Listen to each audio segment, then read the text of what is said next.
Darren, we're live. Good morning, everyone, and welcome to this meeting of the Hertfordshire Fire Pensions Board.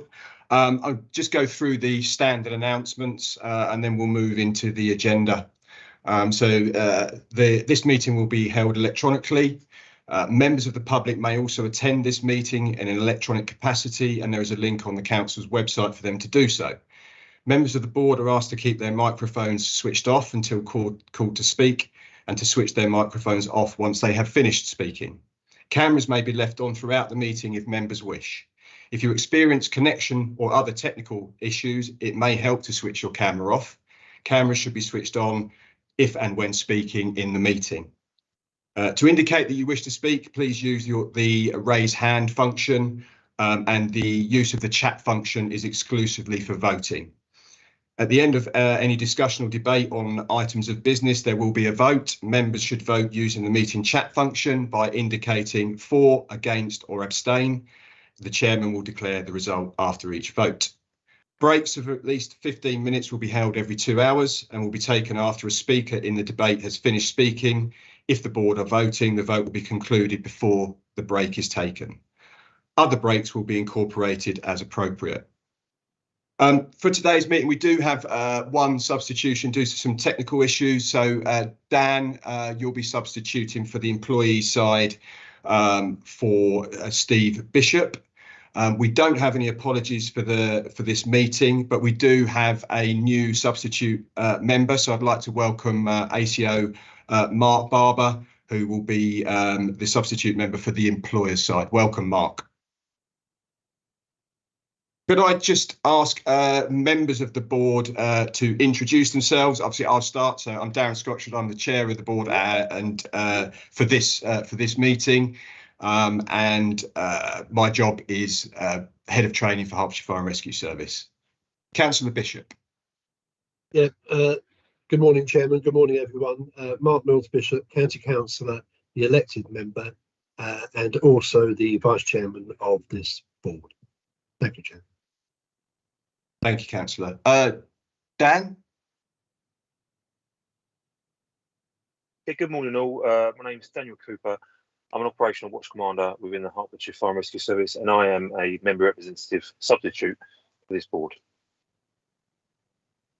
Thank you, Dan. And John Bolter, please. Good morning, everyone. I'm John Bolter. I'm Head of Finance and Governance in the Community Protection Directorate, which includes, of course, Hertfordshire Fire and Rescue Service, and I am an employer representative.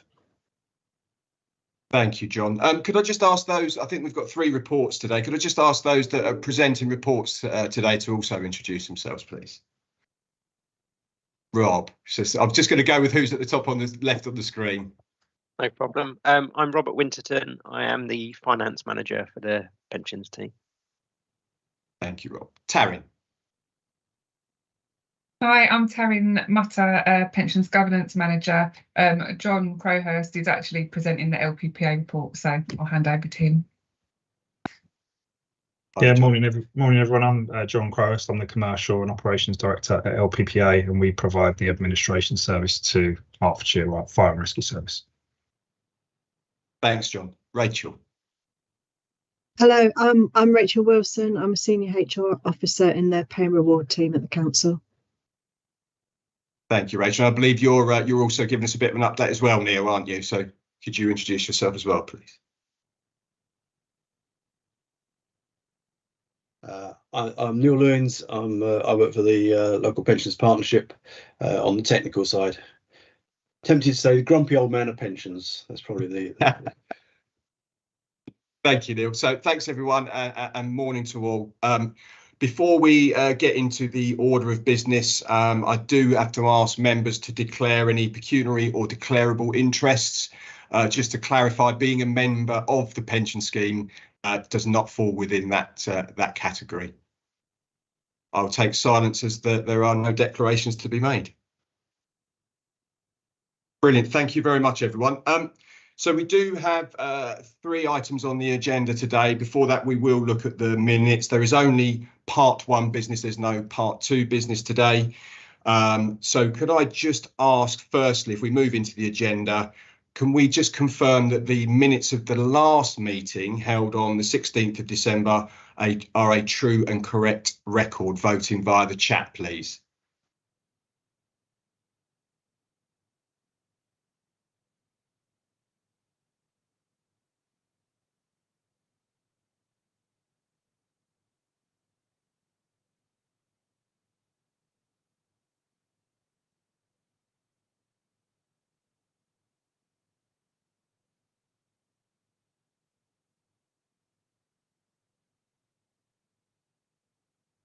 Right, thank you. I think that is everyone. So that is carried. The minutes are now a true and correct record. Thank you.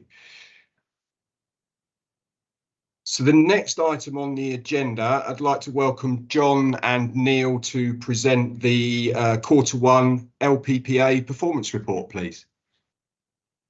Yeah, thank you, Chair. Morning, everyone.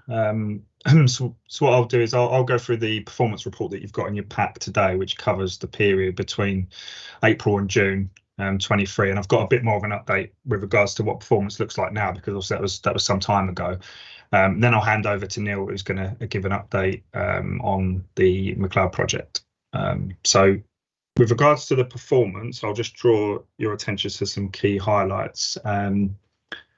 And bearing in mind the last meeting was December last year, so it's some time ago. So performance in particular over the last 6 months has significantly improved. So that's the SLA performance. If I just look at the last 5 months, the average performance is around 99% against the agreed service levels.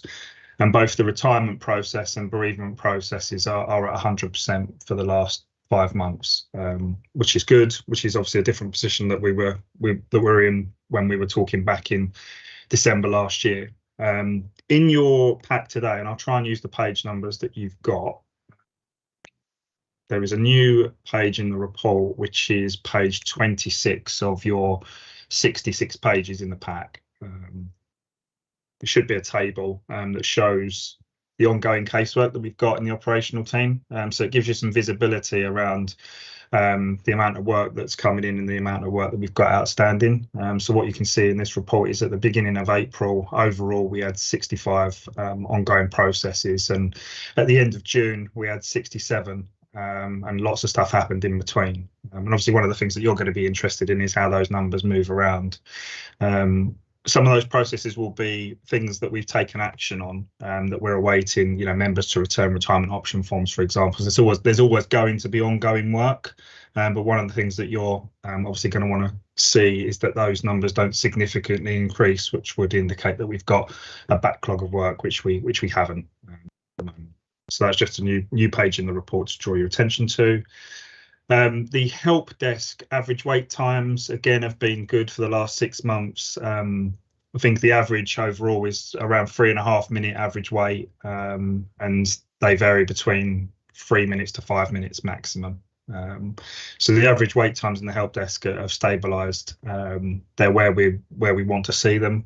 We've got a non-contractual target in place of managing an average wait of below 4 minutes. So we're in and around that number, which is great. In the performance report that we're producing at the moment for officers covering the period between July and September, we are changing the help desk page to be specific to the Hertfordshire Fire and Rescue pension scheme members that are contacting the help desk, rather than it covering all of the clients that we manage at the moment. Now we can show you both so that you can see what's happening overall in the help desk, but we're also going to drill that down to be specific to the members that are calling from Hertfordshire. And similarly, with the satisfaction surveys that we include in the report across both the help desk and the retirement process, again, we're going to provide Hertfordshire specific responses. So any members that have expressed some dissatisfaction, I'll be able to go into a bit more detail as to what the issue was and what we've done to rectify that moving forward. Then we move on to the pension point registration. So you'll recall that when we changed admin system, well, nearly a year ago now, all of your members that were registered for the previous portal had to re-register for the new one. So in the report, it shows how those registration numbers have been moving since we moved across, and it's slow and steady increases. So at the end of June you had 726 members registered, and before we changed system you had about 900 members registered. We were expecting to see a spike in the number of members registered in August, September, following the annual benefit statements being issued.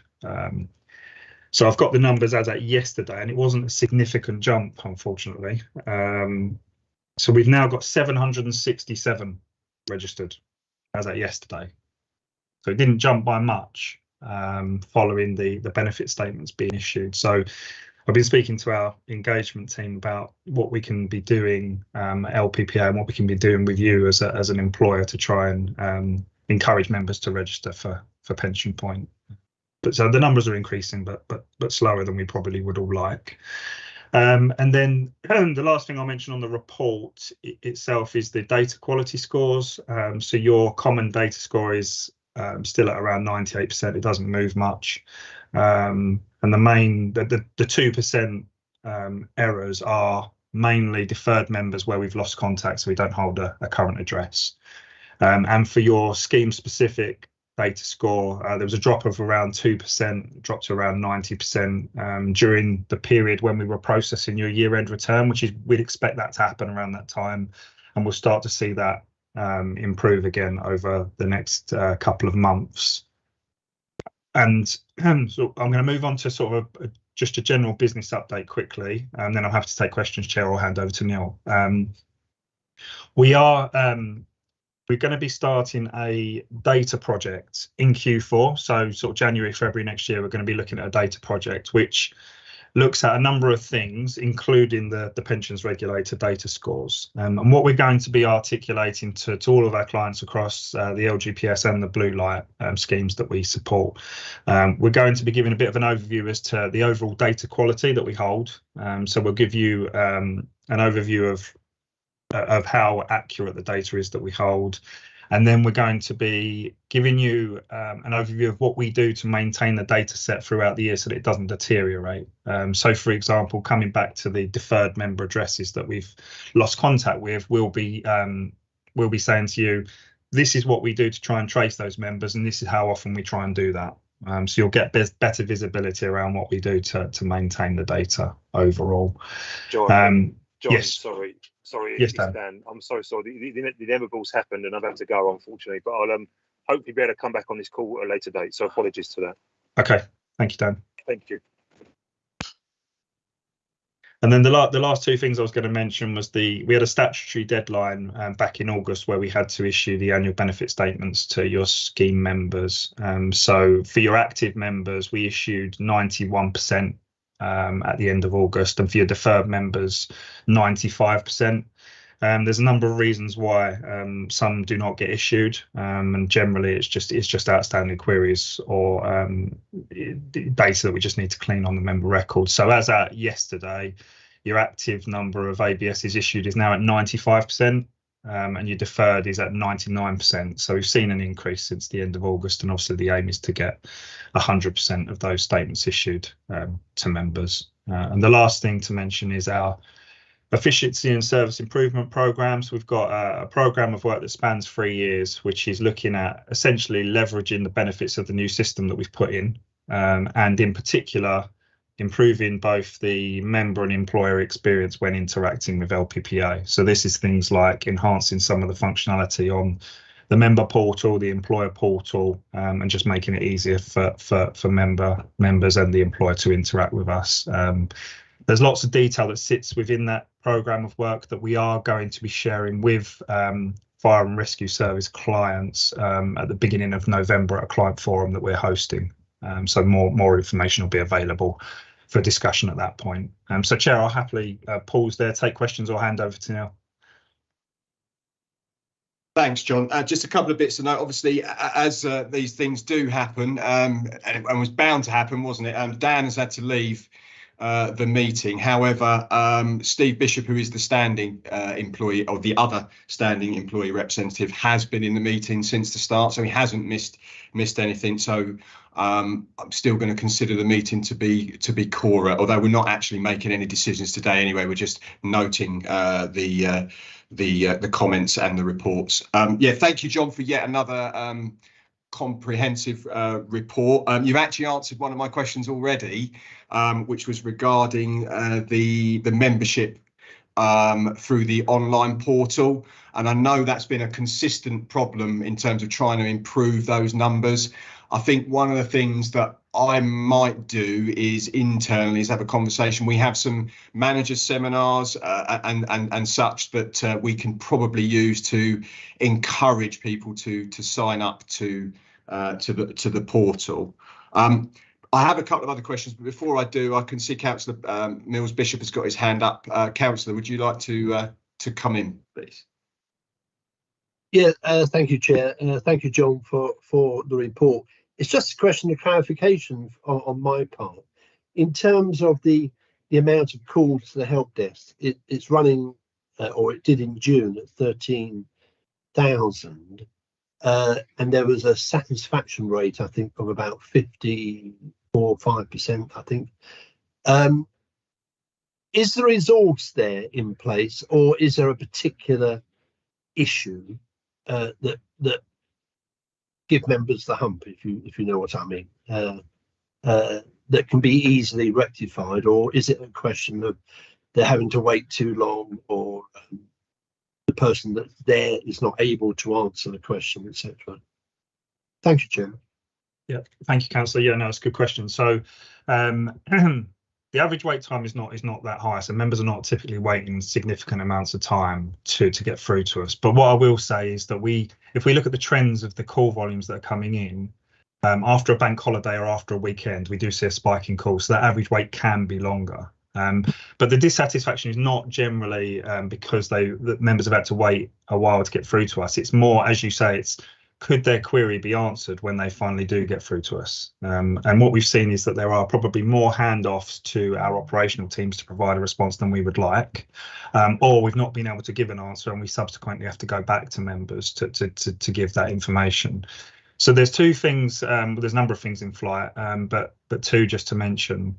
The first is, as part of that efficiency and service improvement programme, we're looking at launching something called Track My Case. So if someone's got an ongoing inquiry with us, if they register for Pension Point, they'll be able to see what stage in the process their inquiry is at with us, which is another reason for members to register once that goes live. So that's the first thing. And the second thing is we're looking at our key processes, retirements being the obvious one, to introduce stages where we proactively provide updates to the members if there's a delay. So if we're waiting third-party information, for example, from someone, rather than just putting the process back on hold and not providing the member with an update and then being left without knowing what's happening, we're putting a stage in the process that prompts us to provide an update to that member. Now, ideally, that happens by email or phone call, as opposed to letter, but we are looking at introducing those things at the moment. So in response to your question, Councillor, it's more because members are not getting a response when they get through to us to their original inquiry. Right, okay. All right, thank you, Chairman. And I'm pleased that those mitigations are in place, so thank you. Thank you, John. No worries.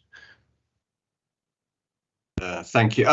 So one question, well, the two things to say is, one is I think the Hertfordshire specific report or HFRS specific report will be really, really beneficial. And it's good to hear that the benefit statements that have gone out has increased to 95%. Just going back to the satisfaction scores, understand that is a lag indicator. And so I did wonder, because I think the quarter one retirement was around the sort of 58%. Has that improved at all since the report? Only slightly, Darren. Not as much as we would like it to. So this is why I think it's important that when we provide you with the Hertfordshire specific responses, you'll see your volumes are really low because you're a smaller scheme. So I think what we're going to have to do is give you the of the members that responded specifically from Hertfordshire Fire and Rescue Service, this is what they said, and we'll be able to give you that. But the bigger picture is this is what's happening across the board, because otherwise your sample size will be too small. Now, the aim, like internally, again, we've got an aspirational target to get the satisfied score up to around 80-85%. That's where we want to be. So we're looking at how we can achieve that at the moment. But you're right, it's a lag indicator. So some of the things that we've only put in recently around keeping members updated have not come through into the member experience yet. And as you say, it will take a little bit of time for that to embed. No, thank you, John. And yeah, and I do appreciate it. And like you say, with the numbers, 58%, it can be misleading, can't it? If 1,000 versus 10, it makes a huge difference. John Bolter, you've got your hand up. Yeah, thanks, Darren. John, another question around the help desk, actually. So I'm encouraged to hear the news about recruitment, and you've got a number of new starters there, and recognise that that brings with it some training needs as well. But hopefully we're through that now. Is the help desk now sort of fully staffed? And what is, once somebody is in, is there a much of a retention issue, or is it a constant need to sort of top up? Yeah, thank you, John. So we, based on now expected demand, we've actually recruited over the number of head count that we would need in the team, because you're right, we do have quite a lot of turnover in the help desk. If we compare that to the other functions within the business, the help desk turnover is generally higher. So what our help desk manager is looking at the moment is what we can do with the our staff that are working in the help desk to improve the retention rates, I suppose. So what we've done is we've got a dedicated help desk trainer now that works specifically with the help desk advisors to make sure that when employees join, that they go through a proper training program before obviously they're put onto the phones. So that's the first thing. We also try to deploy the resource to deal with specific areas. So we try to ring fence the fire scheme calls the best we can to a group of people that are trained on the fire scheme. So we are currently at the head count we would expect, which is why we're being able to manage the volume of calls that are coming in. We do still have higher turnover than we would like in the help desk, and we are spending quite a lot of time at the moment looking at the training and retention piece to see how we can retain people into the help desk and they stay in that function longer. Because what happens typically is help desk advisors join the business and they move on to pensions administration casework roles, so they actually stay with us, but they just move into different areas.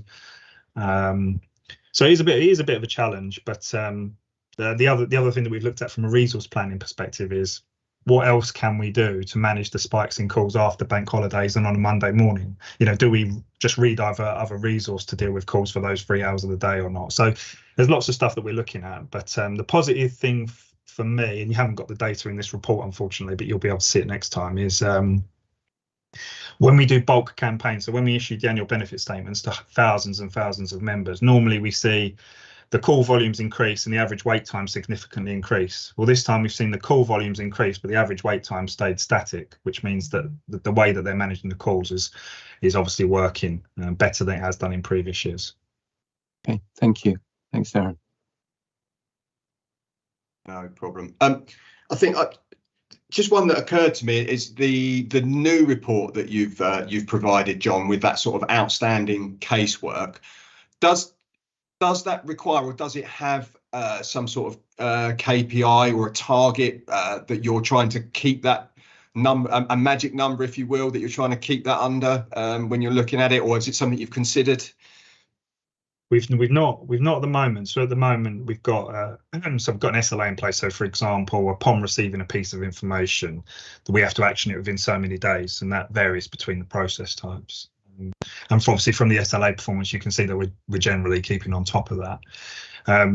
One of the things that we're looking at, and just to manage expectations, I won't promise anything that I can't deliver, but one of the things that we are going to be speaking to all clients about during probably Q4 is, do the current SLAs measure the things that we actually all think we should be measuring that are aligned to delivering a good member experience? Because some of them probably don't. So we need to look at the end-to-end member journey and whether or not, we might need to tweak some of those SLA measures in the future so that we are looking at the things that we all believe are important to the service and the member experience. So that is something that we're starting to look at the moment, and when we're ready, we'll start to speak to every client about. So it's starting to be considered, Chair. Thank you, John. Are there any further questions for John before I invite Neil to give us an update on the McLeod project? No, fantastic. So thank you once again for your report, John, and Neil, over to you. Thank you, Chair. First of all, I should say I know that Rachel, I think, has got an item further on where she was going to be talking about the progress on the McLeod project from a Hertfordshire perspective. But so I'm seeing what you're looking for me is an update really on where we the mechanics of how we're putting things into place, because the simple fact is the McLeod's remedy the regs are now active. They were live from the 1st of October. We are working with our software company to get these updated into the system. We've got different drops of amends, updates that are being made to the software system. There are six drops that are planned and are coming through. We've had the first couple come through. Each drop that comes through has to be checked, tested to make sure it's producing the results we're expecting it to. I mentioned I was the grumpy old man of pensions. One of the key things of testing is it comes down to grumpy old men like me to turn around and say, oh, this doesn't work, this doesn't come up with the result I was expecting, and that's the stage we've been at recently. So we've been going back and having regular conversations with the software providers to get the alterations made that we need. So that is still ongoing. That is, even if everything works, there are no further trip hazards identified. That won't be complete until I think February next year. But that doesn't mean we're not working on things. We've come up with a manual workaround to be able to handle calculations, particularly retirements that are happening now from October onwards. That has its own issues and challenges, and again, grumpy old men of pensions look at them and see them as risks and concerns, because we're obviously working outside. We're having to work outside software, but we are in a position where we have got a manual process that is set up. We are working with clients and with Rachel.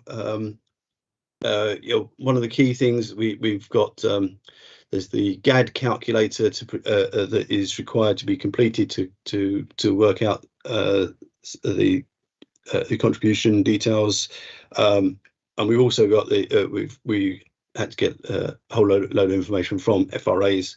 Rachel probably is cursing us every time she gets an email from us, because it seems to be we're always looking at information that needs to come through. What else? There are still some, even though the regulations have gone live, there are still some bits, there's still some gaps that we're waiting to be filled in by the civil service, particularly the Treasury regarding the way tax is handled. And anybody who got annual allowance letters this year, any firefighter who got annual allowance letters this year will have had them as an interim letter, because we know that they will be adjusted in accordance with what the Treasury require us to do. And anybody who's got a tax charge this year, because it will change if they're affected by remedy, they won't have to report it to under self-assessment until January 25 rather than January 24. Having said that, the system to make those submissions to HMRC has not yet been set up. So there's bits and pieces like that are around the edges that are going to add to the challenge. And then there are some bits and pieces. It's probably worth saying saying here that the details of the way the interest is calculated on any payments, any belated payments made to members, is based on a 8% interest rate to members, whereas any interest that is to be recovered from members, anybody who owes us money, is to be paid on the National Savings and I think it's NSI, National Savings and Investment rates, which, because this is going back potentially to 2015, although I don't think many people will be owing money back to us from that sort of time, is potentially at a much lower, much better rate for the individuals.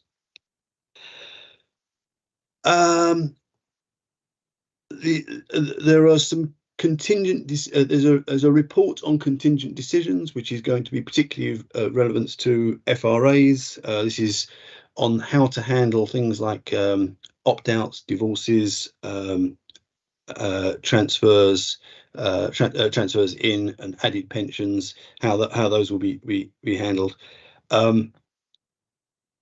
There's a report that is being produced by the LGA. I've seen an initial version of that, and I think that will be coming out very soon. And that's probably more for Rachel than anybody, but that will be designed to give FRAs some clear rules as to how to consider the decisions that might have been made during the remedy period, and where people may have made different decisions if they'd have known how the rules were going to change, for want of a better phrase.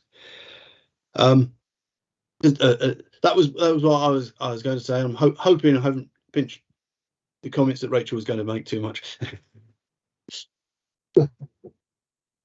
Thank you, Neil. Clearly a lot of complex and moving parts to deal with this. I certainly don't envy the work that you and the team have got to do. Councillor Mills Bishop, you've got a question for Neil, presumably.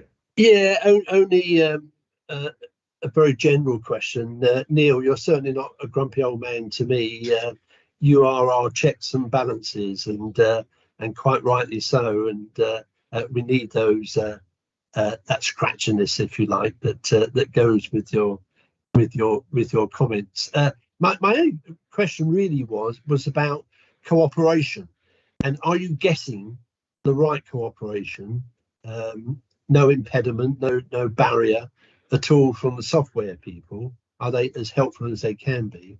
And also from HCC, as long that I'm reassured you're getting that kind of cooperation that you need to deal with your end of matters.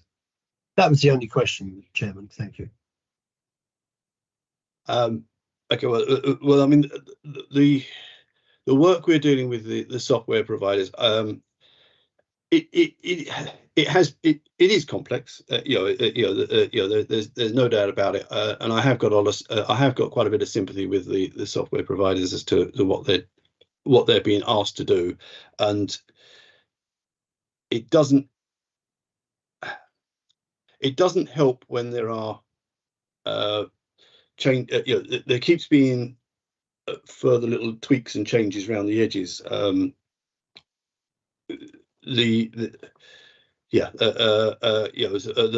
come through from the Home Office or from the Treasury, and anything that needs to be then added to the changes that are being written in obviously adds to the complexity. I think that their work, that they are responding to us. We have regular meetings. We've got a project team that is set up with a dedicated project manager, and he is having regular updates with the software providers, and equally he is having regular, in fact daily.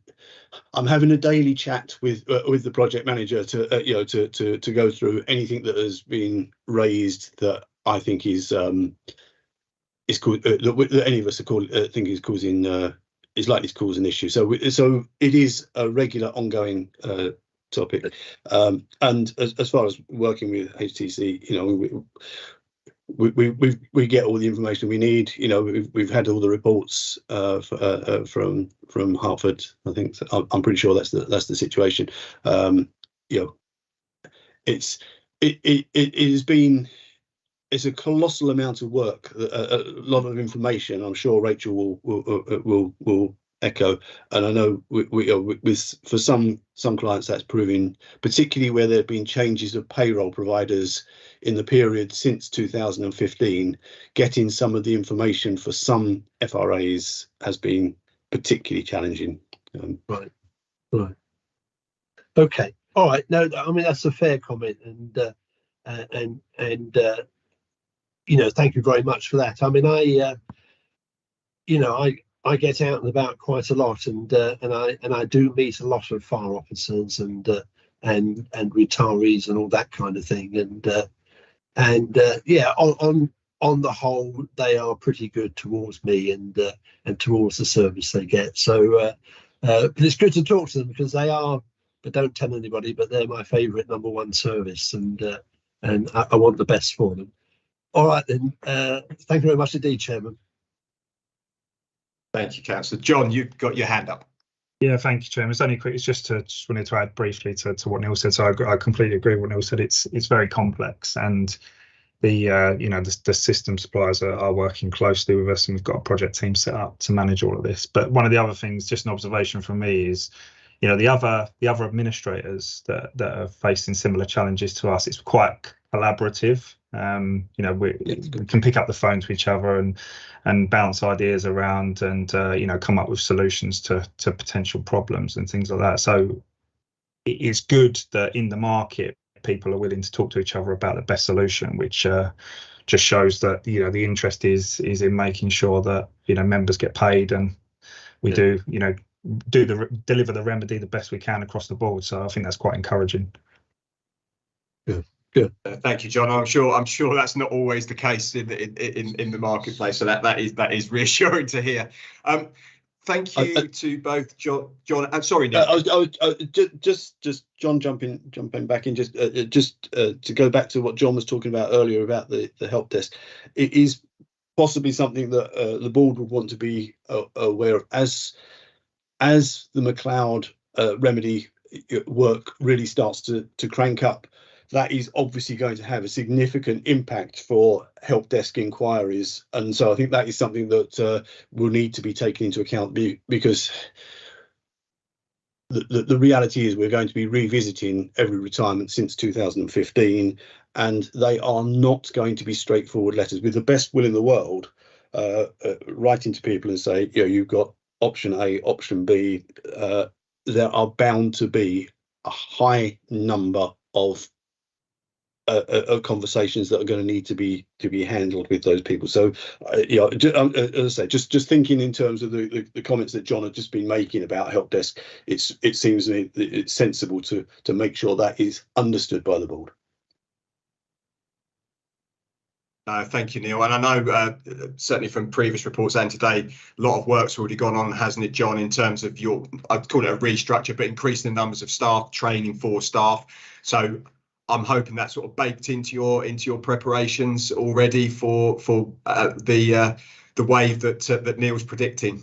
Yeah. We've had sessions with the help desk staff to prepare them for what is likely to be coming. But as I say, the reality is just the numbers is going to go through the roof. I'm confident and expect. Thank you.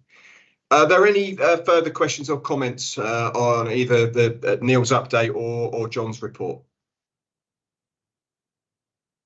No, fantastic. Thank you very much, everyone. So the last piece here is then just to the vote in the chat, the pension board notes and comments on the content of the report. So could we just agree that we have noted that report or not, as the case may be?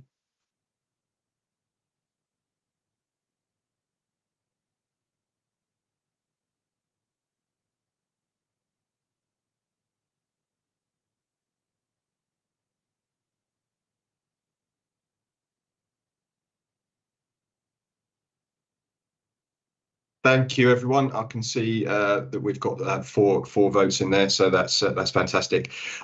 So we move on to agenda item number 3. So welcome, Rachel, to give us your report on the age discrimination and the remedy. Thank you, Rachel.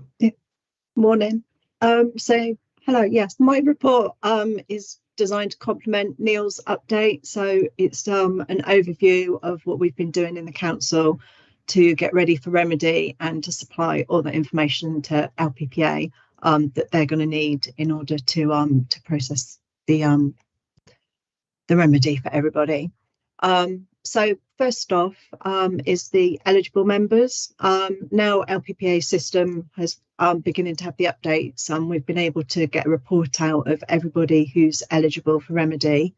And in the report, there's a summary of the numbers. So just at high level, we have 632 members in scope of remedy, 176 are retirees, and there's about 446 who are active or deferred. So I think it's just kind of worthwhile just sort of remembering that for the people who've already retired, they will need to have their remedial service statement issued before they can then decide which benefits they want to take for the remedy period. And any active members who retire from the 1st of October will have those options given to them at the point of retirement. So a big piece of work we've been working on at the council is the data collection. We had 3 data collection templates we needed to complete. One was about service breaks, one was for change of hours, and one was financial information. So that was for all of those members who are in scope. The big one being the financial data report, because what that needs to do is create the mirror image record for somebody. So when a member, say, moved into the 2015 scheme, our payroll has the data for the pay in the 2015 scheme, the contributions in the 2015 scheme. What LPPA will need to know is what happens if they'd stayed in the old scheme, the pay and the contributions. So the report we've been doing is for all members in scope for all 7 years of the remedy period to provide the pay and contributions in either scheme. So all 3 of those reports have gone over to LPPA. We had a few queries back which have been checked and resent back, so that data should all be set now. The other big piece of work we need to do, which came in quite late in the day, is the Government Actuary Department's calculator. So for all members in scope, we need to process them through the calculator, and it will tell us then how much contributions they owe for either option under remedy, and it will also apply tax relief and interest. So we have processed, we've got 3 known retirements coming up over October and November, so we have processed them through the calculator and given LPPA those outputs, which are just being checked at the moment. But we do need to go back and do that for everybody in bulk. So we're just making sure that we've processed them correctly for the 3 retirements, and then we'll be going back to do the exercise for everybody else. Another piece of work we've been working on are the ill health retirements. We don't have many in Hertfordshire in scope of remedy. We just needed to go back and check whether they needed a reassessment before the remedy options could be provided to them. We have checked all of them. 3 don't need a reassessment, and we just have 2 with further queries on. They're slightly more complex, but we are working through those.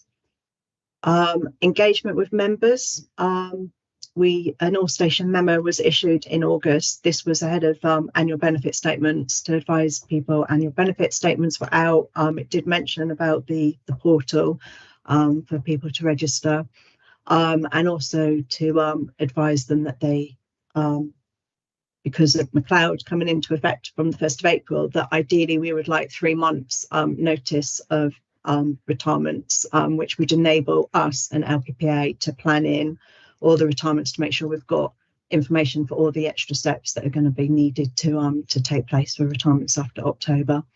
And there was also a note at the end to give everybody a heads up that LPPA would shortly be issuing letters to everybody in scope of remedy. So those letters to pensioners and active members have all been issued, and those letters do provide a kind of a high-level timeline of when people should expect to receive their remedial service statements, and the letters to deferred members should be being issued this week, and that I believe fulfills our disclosure requirement as well under the regulations. And lastly, to mention is the LGA have produced a couple of videos, one aimed at retired firefighters, one at actives, which are on their member website. So that should hopefully be being signpost in any further comms that we wish to do.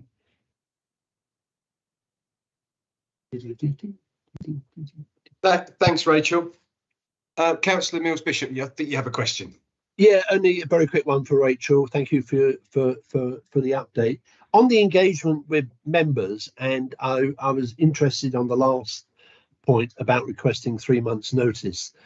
Did you get much come back on that, or any grumpy people or scratchy people weren't too keen on that? Do we know the figures? I believe it did cause some concern amongst some firefighters, which I think the service have been able to manage just by kind of reassuring people that it's not contractual. We don't need that for their employment, but it would just trying to explain why we've asked for it, because there are extra steps in the process, and it will just help retirements run smoothly if we do have that extra bit of notice from them. Right, no, good. I'm pleased to hear about the word reassurance to members that it's not contractual, and I think that would have calmed any nerves or any, sorry, not nerves, but concerns. All right, thank you, Darren. Thank you, Chairman. Thank you. Thanks, Rachel. And anyone else got any questions for Rachel on her report? No, brilliant. So once again, thank you, Rachel, for the report, and the again, it's just a huge amount of work that's got to be completed to satisfy all the requirements around the remedy. So all that remains with this one is for the board to note the contents of the report in the chat, please.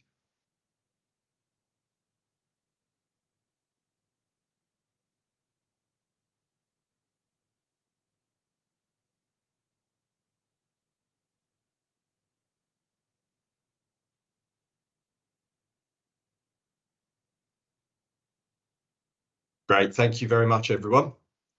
So the final report agenda item we have for today is for Rob Winterton to talk to us about the scheme risk register. So welcome, Rob, and look forward to your report. Thank you. Thank you, Chair. So this is the risk register report for the quarter April to June 2023. We haven't well, there hasn't been a risk register shown since the last meeting, so I just wanted to refer you to table 1 just to show the movement from quarter 1 22-23 to this quarter, specifically around quarter 4 22-23. You may have noticed that the total amount of risks has fallen from 9 to 8. And that's because we closed the risk around Project PACE because the project became business as usual. So that was one of the amber risks that is now being closed. And then there's been slight movement from quarter 4 to this quarter. And again, it's around the amber risks where we've reduced risk 6, which is people, key person risk and knowledge. This is now moved to yellow because the knowledge and experience of officers is increasing, and a new governance officer with experience joins the team in May 2023. 2 other changes: risk 7, which is around McLeod and Sargent, which you've heard about throughout this meeting today. We've increased the severity of this risk from a score of 16 to a score of 20. The risk remains amber, but we just wanted to increase that score because of what you've heard today. And then one other change is risk 4. It remains an amber risk, but it's now called cyber risk. It was previously headed up as weak data management increases exposure to cybercrime. But or officers have amended this risk to reflect the pension regulator's guidance. That's all I was going to say on the report. We do have, if needed, I do have copies of the previous quarter's risk registers, which I can circulate, but happy to take any questions. Thank you, Rob. Any questions for Rob on his report? No, I do have more of a comment, actually, just a reminder. I noted within risk 6 where we're talking about the training, there's also training, so some online training and some other training, as in e-learning, with regards to board members as well. And it was timely that you mentioned it, Rob, because it reminded me that I needed to remind everyone else or board members that there is a training session at the end of today's meeting. Obviously, that won't be recorded and streamed live, but those of you that would like to stay for that training, that will happen at the end of today's meeting. But yeah, thank you, Rob, for your report. So that concludes today's business, other than noting the report that Rob has just presented in the chat, please.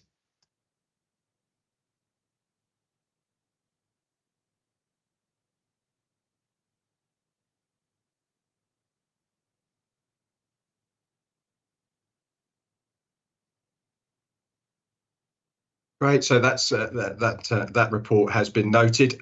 So a couple of final bits then for me, if I may. So the dates for future meetings, we do have the 15th of December at 10 a.m, the 22nd of March next year at 10 a.m, and then the 17th of July. So they're the dates for the next 3 meetings. That's all the part 1 business. There is no part 2 business. One thing I would say on a personal note, this will be my last meeting. I am standing down from the pensions board. It's been an interesting journey. I think I'm right in saying I'm the only original member of the board from when we started, however many years ago, 5-7 years ago. So I've done my time, as it were, and I intend to stand down. So I just want to thank everyone for their help and support, and the knowledge that you've provided and your reports. It's been really beneficial and really helpful to us, or certainly to me as an employee representative. So thanks, everyone. Sorry, Councillor Mills Bishop, we see you've got your hand up. Yes, thank you, Darren, and it was kind of you to let me know of your intention yesterday, and I'm very sad, and I'm sure many members are, that we are losing you. I think when you said you've been here since the beginning, I think it is that 8 or 9 years, something like that.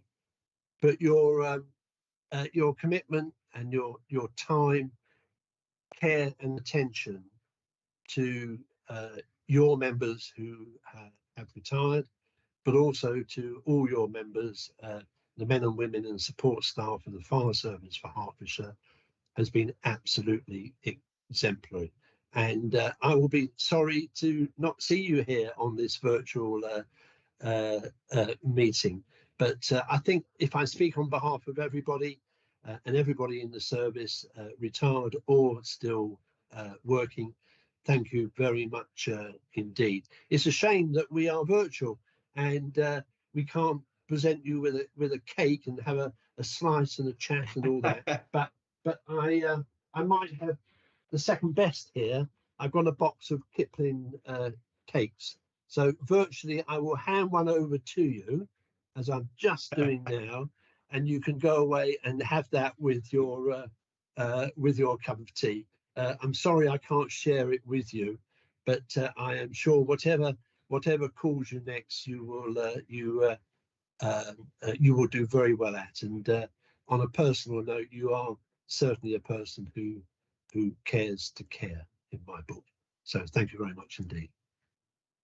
Thank you, Mark. Thank you for your kind words, and again, once again, thanks to everyone for all the support and guidance that you've given me over the years. I didn't realise it was as long as that, to be honest, Mark. But there you go, 8 or 9 years, blimey. Okay. there we are with that. So thanks everyone for attending today. Those of you, and I'm sure it will come as no surprise that I won't be staying for the training. But for those of you, just a reminder that there is training once the meeting is no longer live. Yeah. Thanks. I should say, Darren, that Robert's been very helpful for me, and he's put the cake in the chat room. So, Yes. so you can take it.